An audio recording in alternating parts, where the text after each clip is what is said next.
उस तरह का हुआ करता था। तो जिस वक्त मैं 10th से आगे निकल गया, कॉलेज से आगे निकल गया, तो सिर्फ यही प्रश्न पूछा गया मम्मी से, क्या 10th पास कर लिया? निकल गया? कैसे निकला?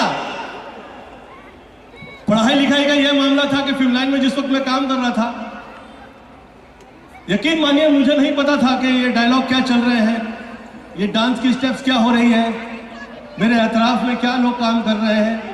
पढ़ाई लिखाई के उस मकाम पे मैं कभी नहीं पहुंचा था, परंतु मैं कामयाब के उस मकाम पे पहुंचा जिसकी शायद ही लोग कल्पना किया करते थे। उसकी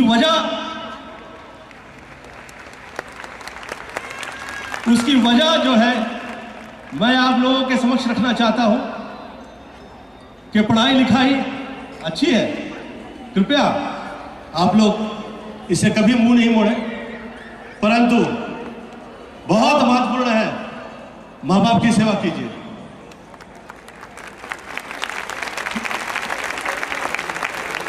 मुझे मेरी मम्मी ने कहा, गोविंद तुम गोविंद हो और मैं चाह रही हूं कि मेरे पूरे घर परिवार का ख्याल जो है वो आगे चल के तुम्हें रखना है, तो तुम गलत राह पर नहीं चलोगे, तुम गलती नहीं करोगे, तुम गलत रास्ते इख्तियार नहीं करोगे। और मुझे लगता था कि मम्मी भोली है, क्योंकि मुझे वैसे ही माहौल देखने के लिए मिला था। मुझे अच्छे लोग भोले लगते थे और जो बहुत ज़्यादा भोले होते थे वो थोड़ा, वो कह रहा हूँ जो शब्द पे इस्तेमाल नहीं कर सकता, परंतु मुझे ये समझ में आया कि जिस वक्त मैं स्ट्रगल करने के लिए बाहर निकला, मुझसे डांस क्लास में फीस ली नहीं गई, मुझसे फाइट क्लास में फीस नहीं ली गई, मुझसे एक्टिंग इंस्टीट्यूट में कभी फीस नहीं मांगी गई, पैसे नहीं मांगे गए। मैं जहां खाना खाया करता था वो भी मुझसे पैसे नहीं लेता था, और ऐसा लगा जैसे कि ऊपर वाले ने ये तय कर लिया था कि इसे तो हीरो, इसका पक्का है, ये तो निकलेगा ही। और उसके पीछे मुझे जो नजर आया, पीछे क्या आगे पीछे ऊपर नीचे हर जगह मात्र कृपा नजर आई। तो माता ही सर्वत्रे मात्र देव भव। जो बच्चे लोग बहुत पढ़े लिखे नहीं भी हो और किसी से ऐसा लग रहा हो कि इसमें कहीं इसकी बुद्धि उस हद में नहीं चलती, तो ये नहीं सोचिएगा कि आप जिंदगी में आगे नहीं बढ़ सकते। आप जिंदगी में आगे निकलेंगे, कामयाब होके रहेंगे, अगर आप लोगों पे माँ बाप का आशीर्वाद है, वो कृपा है। प्रथम दैवत के पूजा होने वाले भगवान गणेश जी की जब देखें तो ये समझ में आता है कि वो प्रार्थना जो कर देता है उसे आगे जीवन में कभी तकलीफ नहीं आती। तो आज यही प्रार्थना करता हूँ, और बहुत टाइम हो गया, मैं क्षमा चाहता हूँ कि आज मैंने ये मंच इस्तेमाल कर लिया आपका। कभी नहीं, मैं सिर्फ अभी आजकल तो उस तरफ देखता ही नहीं हूँ मैं।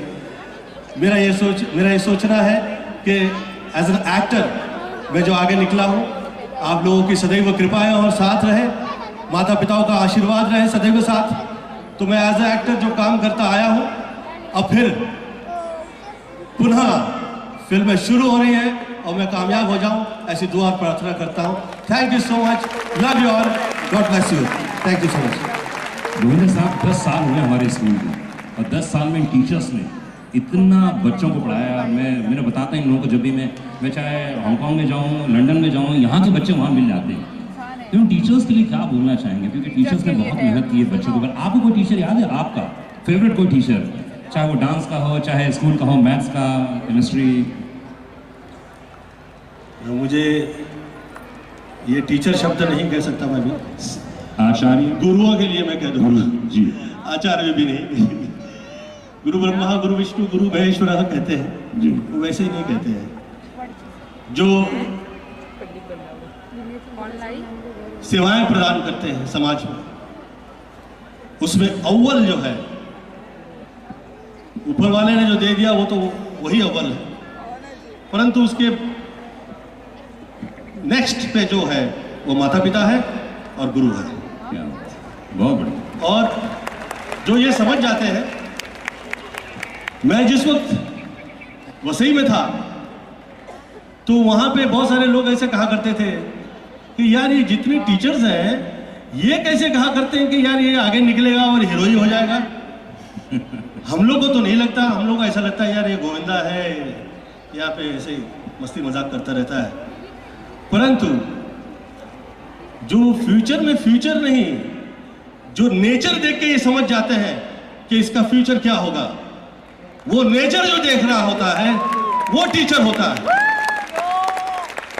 जिसे पता लग जाता है कि ये बच्चा जो है ये ऐसी नेचर के साथ पैदा हुआ है जो आगे जगत के अंदर बहुत अपना नाम और इज्जत करेगा। और मैं क्षमा चाहता हूं, इससे आगे आप मुझसे और प्रश्न न पूछें please. Thank you so much.